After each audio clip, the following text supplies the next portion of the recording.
माध्यमिक और उच्च माध्यमिक बोर्ड को मिसाई केवल गोटे बोर्ड करने को पदक्षेप नियाजिब। ब्रह्मपुर गस्त बेले एभली घोषणा करिसेंती मुख्यमंत्री मोहन चरण माझी। एथिपाई 45,000 शिक्षक नियुक्त हेबे। केही भी ठिका शिक्षक रहिबे नाही।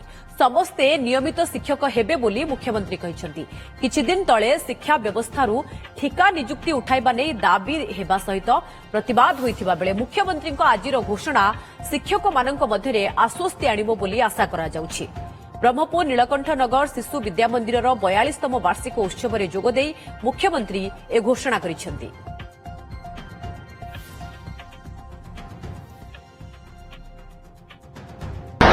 शिक्षार गुणात्मक मानक वृद्धि करने आप देखुए एवं दुईटी बोर्ड अच्छी गोटे माध्यमिक बोर्ड और उच्च माध्यमिक बोर्ड गोटे अच्छी।